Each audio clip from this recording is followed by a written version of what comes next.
Општинското основно училиште Лазо Ангеловски во Аеродром неделава беше домаќин на приредба во која земаа учество учениците од сите основни училишта во оваа општина.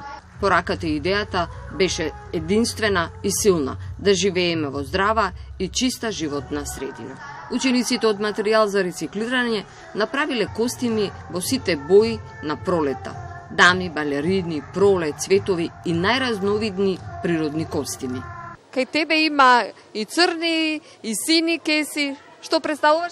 Па, девојчето од џунгли. Мојот модел е изработен од салфетки и хартија, а представува дама. Како девојка која оди на модна рега. Со овој модел представувам пролет. Тука има разни убави цветови кои што се изработени од Хартија. Јас представувам некоја вид на принцеза. Пролет, да. Доаѓањето на пролет. Од кеси и листови. Хартија од старите тетрадки. Како принцеза, нешто така. што е изработено. Од картони и хартија. Морам да признам, присуствувавме на една прекрасна приредба. Верувам дека е за почетокот на пролета, за денот на екологијата на водите. Вие сте домаќин на целата општина. Гледам дека учествува и од други општински училишта во оваа општина.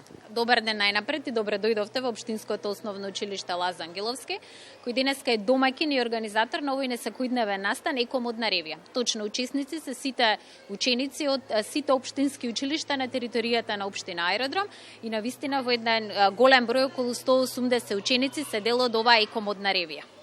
Можам да забележам, тука има прекрасни модели што учествува или ќе учествуваат на приредбата. Материјалите се природни. Така. Материјалите се рециклирачки материјали, реупотребени во една сосема поинаква намена, за да знаеме дека отпадот не е само отпад, туку може да изгледа и вака убаво на секој еден од нас, а впрочем со тој ќе се ја заштитиме животната средина и околина, а кај учениците ќе ја подигнеме еколошката свест. Немаме резервна планета, таа ни е една и единствена и малку можеме на поубав и покреативен начин да си го направиме светот порозов за секој еден од нас. Можеме да извлечеме заклучок дека сите треба да бидеме совесни, свесни и да ја чуваме средината во која што живееме, затоа што планетата Земја памети и може да ни возврати со пореки што ќе бидат од големи размери, или да ни возврати со чисти зраци, зеленила и природни убавини.